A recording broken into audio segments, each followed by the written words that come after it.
Hello बच्चों, कैसे हैं आप लोग। आशा करती हूँ कि आप सभी अच्छे होंगे। बच्चों, शुरू करते हैं आज का अध्याय, भारत की सांस्कृतिक एकता। बच्चों, हमारे देश भारत में समान सांस्कृतिक एकता के दर्शन होते हैं।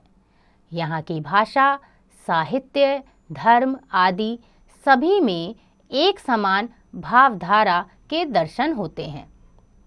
प्रस्तुत लेख में भी लेखक ने बताया है कि विभिन्न जाति, संप्रदाय, धर्म, भाषा, रहन सहन आदि के होने के बाद भी संपूर्ण भारत एक अविच्छिन्न सांस्कृतिक एकता के सूत्र में बंधा हुआ है। भारत देश के अन्य नाम लिखिए। बच्चों, दिए गए खाली स्थान में आपको भारत देश के अन्य नाम लिखने हैं। आइए शुरू करते हैं आज का अध्याय, भारत की सांस्कृतिक एकता। देश राष्ट्रीयता का एक आवश्यक उपकरण है। भारत भूमि की नदियों के प्रवाह को प्राकृतिक विभाजन रेखाएं बतलाकर तथा भाषा और धर्मों एवं रीति रिवाज के भेद को आधार बनाकर हमारी राष्ट्रीयता के विचार को खंडित करने हेतु हमारे कुछ हित चिंतक इस देश को देश न कहकर एक उपमहाद्वीप कहते हैं। हमारी राष्ट्रीयता को चुनौती देने के निमित्त उत्तर दक्षिण, अवरण, सवर्ण, हिंदू, मुसलमान, सिख, ईसाई, जैन के भेद खड़े करके हमारी संगठित इकाई को क्षति पहुंचाई गई। भाषा का भी बवंडर उठाया ताकि आपसी झगड़ों और भेदभाव में हमारी शक्ति का ह्रास हो और विदेशी शासकों का राज्य अटल बना रहे। प्रायः सभी देशों में जाति, भाषा और धर्मगत भेद हैं। संयुक्त राज्य अमेरिका में ही कई जातियां हैं। वहाँ भाषाएं भी कई बोली जाती हैं, किंतु केंद्रीय भाषा सबको मिलाए हुए है। स्विट्जरलैंड में जर्मन, फ्रांसीसी तथा इतालवी 3 भाषाएं बोली जाती हैं। फिर भी वह एक सुसंगठित राष्ट्र है। इंग्लैंड, ऑस्ट्रेलिया एक भाषी होते हुए भी भिन्न भिन्न राष्ट्र हैं। जिस देश में भेद नहीं, उसकी इकाई शून्य या गणित शास्त्र की इकाई की भांति दरिद्र इकाई है। संपन्नता भेदों में ही है, किंतु भेद इतने न होने चाहिए कि उनमें सामंजस्य न रहे। मतलब बच्चों, हर देश की अपनी कई भाषाएं होती हैं। हर देश में अलग अलग तरह के लोग रहते हैं, अलग अलग भाषाएं बोलते हैं, लेकिन हर देश में भेदभाव होना आवश्यक नहीं। भेदभाव का हमें बहिष्कार करना चाहिए। भेद इतने ना हो कि उसमें भेदभाव बढ़ जाए। आइए आगे पढ़ते हैं। वैसे तो केंचुआ भी एक इकाई है। उसमें आँख, कान, नाक और हाथ पैर का भेद नहीं। केवल एक ही स्पर्शेंद्रिय सारी ज्ञानेंद्रियों का प्रतिनिधित्व करती है, किंतु क्या उसका जीवन संपन्न कहा जाएगा? मनुष्य अपने अवयवों के बाहुल्य और उनके समायोजन और संगठन के कारण जीवधारियों में सबसे अधिक विकसित और श्रेष्ठ गिना जाता है। भेदों के अस्तित्व से इनकार करना मूर्खता होगी और उनकी उपेक्षा करना अपने को धोखा देना होगा। हमारे समाज में भेद और अभेद दोनों ही हैं। हमारे पूर्व शासकों ने अपने स्वार्थवश हमारे भेदों को अधिक विस्तार दिया, जिससे हमारे देश में फूट की बेल पनपी और इस भेद नीति से उनका उल्लू सीधा हो। हमारे अभेदों की उपेक्षा की गई या उनको नगण्य समझा गया। इससे हीनता की मनोवृत्ति पैदा की गई। देश की नदियां, जिनको विभाजन रेखाएं कहा जाता है, हमारी भूमि को उर्वरा और शस्य श्यामला बनाती है। हमारी भौगोलिक इकाई हिमालय पर्वत और सागर से है, उसे छिन्न भिन्न किया गया है। इसमें कुछ राजनीतिक स्वार्थ भी सहायक हुए। प्राचीन काल में राष्ट्रीयता की धारा अबाधित हो तो नहीं रही। आंतरिक द्वेष कभी कभी प्रबल हो उठे हैं, किंतु भारतवासी एक छत्र सार्वभौम राज्य से अपरिचित न थे। राजसूय, अश्वमेध आदि यज्ञ ऐसे ही राज्य की स्थापना के ध्येय से किए जाते थे, जिनके द्वारा टूटी हुई राष्ट्रीय एकता जुड़कर अविरल धारा का रूप धारण कर लेती थी।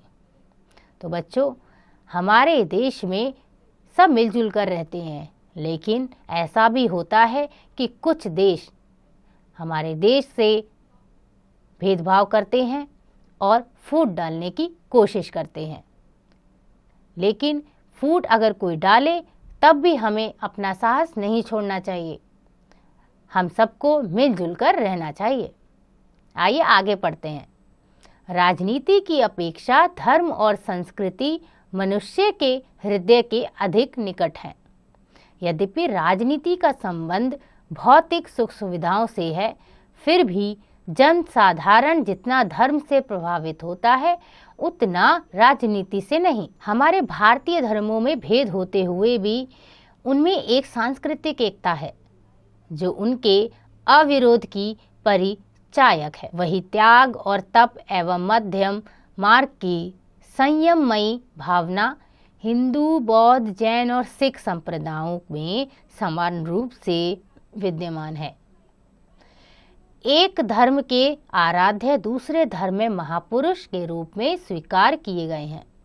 भगवान बुद्ध तो अवतार ही माने गए हैं। कलियुगे कली प्रथम चरणे बुद्धावतारे कहकर प्रत्येक धार्मिक संकल्प में हम उनका पुण्य स्मरण कर लेते हैं। भगवान ऋषभ देव का श्रीमद् भागवत में परम आदर के साथ उल्लेख हुआ है। जैन धर्म के ग्रंथों में भगवान राम और कृष्ण को तीर्थकर नहीं तो उनके एक श्रेणी नीचे का स्थान मिलता है। अन्य हिंदू देवी देवताओं को भी उनके देव मंडल में स्थान मिला है। भारत में उद्भूत प्रायः सभी धर्म आवागमन में विश्वास करते हैं। मैत्री, करुणा, मुदिता और उपेक्षा की शिक्षा हिंदू, जैन और बौद्ध धर्मों में समान रूप से प्रतिष्ठित है। स्वास्तिक चिन्ह और ओंकार मंत्र हिंदुओं और जैनों में समान रूप से मान्य है। कमल और हाथी तथा अश्वत्थ वृक्ष पीपल बौद्ध और हिंदुओं में एक रूप से पूजनीय माने जाते हैं। जैनों के अणुव्रत, हिंदू धर्म के योग शास्त्र के यम और बौद्ध के पंचशील प्रायः एक ही हैं। पारसियों और हिंदुओं में अग्नि की पूजा समान रूप से होती है। जैनदावेस्ता की गाथाओं और वैदिक ऋचाओं में भाषागत समानता है। पारसी लोग गोमांस नहीं खाते। तो बच्चों, भारतवर्ष में चाहे वो हिंदू हो, मुस्लिम हो, सिख हो, ईसाई हो, सब एक समान है। हालांकि सबके भगवान अलग हैं, सब अलग अलग जगह जाकर ही पूजा करते हैं, लेकिन सबके भेद एक ही हैं। अग्नि को साक्षी मानकर पूजा सभी करते हैं। सिख गुरुओं ने हिंदू धर्म की रक्षा में योग ही नहीं दिया, वरन उसके लिए कष्ट और अत्याचार भी सहे। उन्होंने विशेषकर गुरु नानक और गुरु गोविंद सिंह ने हिंदी में कविता की। उनके धर्म ग्रंथों में राम नाम की महिमा गाई गई है। गुरु गोविंद सिंह ने चंडी यानी दुर्गा देवी का भी स्तवन किया है। गुरु ग्रंथ साहब में कबीर आदि महात्माओं की वाणी आदर के साथ सुरक्षित है, उसका नित्य पाठ होता है। सिखों के गुरु लोग हमारे संतों में अग्रण्य समझते जाते हैं और उनका आदर के साथ सम्मान किया जाता है। मुसलमान और ईसाई धर्म एशियाई धर्म होने के कारण भारतीय धर्मों से बहुत कुछ समानता रखते हैं। यूरोप से भी पहले ईसाई धर्म को दक्षिण भारत में स्थान मिला है। दूसरों के प्रति वैसा ही व्यवहार करो जैसा कि तुम दूसरों से पहले अपने प्रति चाहते हो। ईसा मसीह का यह कथन महाभारत के आत्मनः प्रतिकूलानि परेशान न समाचरित का ही पर्याय है। ईसाइयों की क्षमा और दया बौद्ध धर्म से मिलती जुलती है। मैं यह नहीं कहता कि किसने किससे लिया, परंतु इन मौलिक सिद्धांतों में हिंदू, बौद्ध और ईसाई धर्मों में समानता है। रोमन कैथोलिकों की पूजा अर्चना, धूप दीप, व्रत उपवास आदि हिंदुओं के समान है। मुसलमानों और ईसाइयों ने यहाँ की संस्कृति को प्रभावित किया है और वे यहाँ की संस्कृति से प्रभावित हुए हैं। भारतीय सूफी कवियों ने वेदांत की भावभूमि को अपनाया और उनके ग्रंथों में हिंदू परंपराओं, कथाओं, विचारों, देवी देवताओं और प्रतीकों के समावेश हुए हैं। तानसेन और ताज पर हिंदू मुसलमान समान रूप से गर्व करते हैं। जायसी, रहीम, रसखान, रसलीन आदि अनेक मुसलमान कवियों ने अपनी वाणी से हिंदी की रस्यमता बढ़ाई है।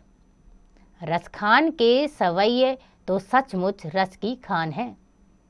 तो बच्चों, भारतवर्ष में चाहे हिंदू हो, मुसलमान, ईसाई हो, सबकी संस्कृति एक ही समान है। सब पूजा करते हैं, आराधना करते हैं। भगवान भले ही सबके अलग हो, लेकिन अर्चना सभी की एक समान है।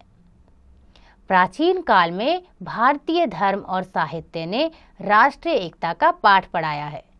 सभी काव्य ग्रंथ, चाहे वे उत्तर के हों चाहे दक्षिण के, रामायण और महाभारत को अपना प्रेरणा स्रोत बनाते रहते हैं।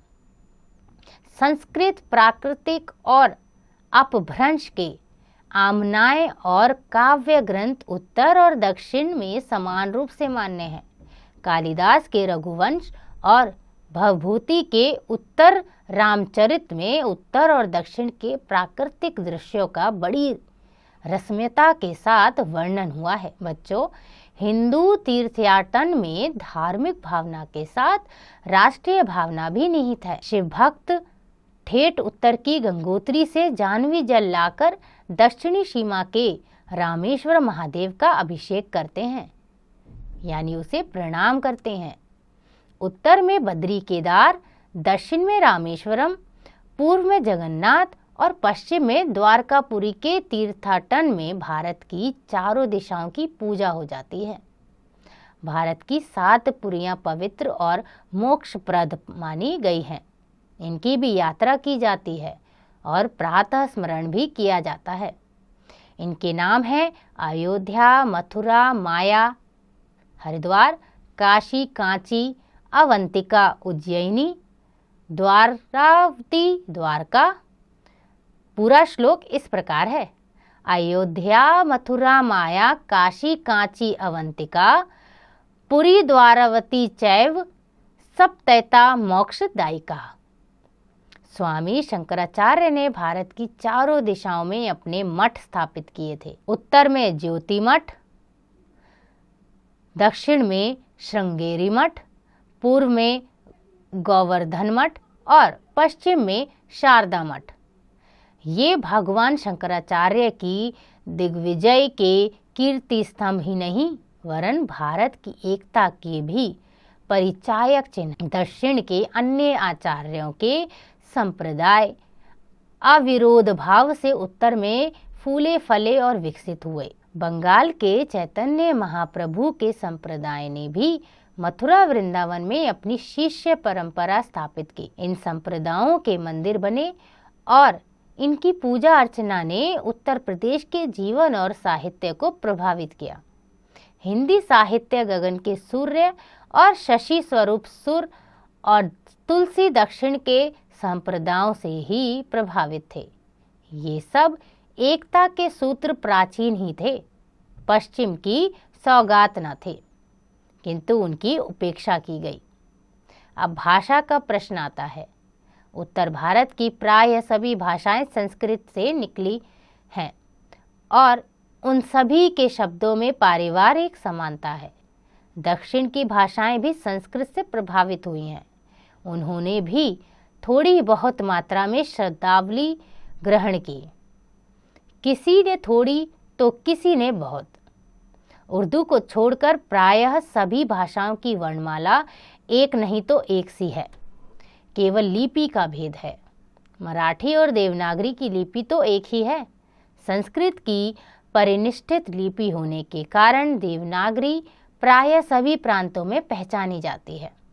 उर्दू का लिपि भेद होते हुए भी हिंदी के साथ भाषा में साम्य है। भाषा की जमीन और व्याकरण प्रायः एक से हैं। बेल बूटे फारसी अरबी के हैं। प्रेमचंद, अश्व, सुदर्शन आदि ने हिंदी में भी लिखा और उर्दू में भी। भारत की प्रायः सभी भाषाओं के साहित्य ने स्वतंत्रता की लड़ाई में योगदान किया है। भाषाओं का भेद होते हुए भी विचारों की एकता रही है। यानी बच्चों, भाषाओं का चाहे कितना भेद हो, भाषाएं चाहे कितनी भी प्रकार की हों, लेकिन विचार सबके एक समान हैं। भारत की विभिन्न भाषाओं के साहित्य का धूमिल इतिहास घुला मिला सा प्रतीत होता है। उसके बीच कोई अभेद्य दीवार न थी। मीरा गुजराती और हिंदी में समान रूप से कवयित्री मानी जाती हैं। मीरा के गीतों से बंगाल भी प्रभावित हुआ है। भूषण की वाणी का महाराष्ट्र में भी आदर हुआ था। संत तुकाराम आदि महाराष्ट्र के संतों ने अपनी कविता में हिंदी को भी अपनाया। विद्यापति समान रूप से हिंदी, मैथिली और बंगला के कवि माने जाते हैं। कबीर, दादू आदि संतों का व्यापक प्रभाव रहा है। उन्होंने अपने एक तारे की तान में सारे भारत को बांध दिया। तुलसी कृत रामायण का मराठी और बंगला में भी अनुवाद हुआ। सूरदास के भजनों को प्रायः सभी प्रांतों के गवैयों ने अपनाया। बंगला के वंदे मातरम और जन गण मन राष्ट्रीय गीत बने। वेशभूषा, रहन सहन और शक्ल सूरत में भेद होते हुए भी भारतवासी अपने जातीय व्यक्तित्व से पहचान लिए जाते हैं। हमारा एक जातीय व्यक्तित्व है, वह हमारी जातीय मनोवृत्ति, जीवन मीमांसा, रहन सहन, रीति रिवाज, उठने बैठने के ढंग, चाल ढाल, वेशभूषा, साहित्य, संगीत और कला में अभिव्यक्त होता है। विदेशी प्रभाव पड़ने पर भी वह बहुत अंशों में अक्षुण्ण बना हुआ है। वही हमारी एकता का मूल सूत्र है। मतलब कि बहुत से अंश बने हैं, विदेशी प्रभाव पड़ने पर भी बहुत अभाव हुआ। विदेशों ने हम भारतवासियों को तोड़ने की बहुत कोशिश की, लेकिन हम भारतवासियों में एकता है और हम एकता के सूत्र में बंधे हुए हैं। हमारे वेशभूषा में, भाषा में भेद ज़रूर हैं, लेकिन हम सब एक समान हैं। इसीलिए तो कहते हैं हम सब भारतीय हैं।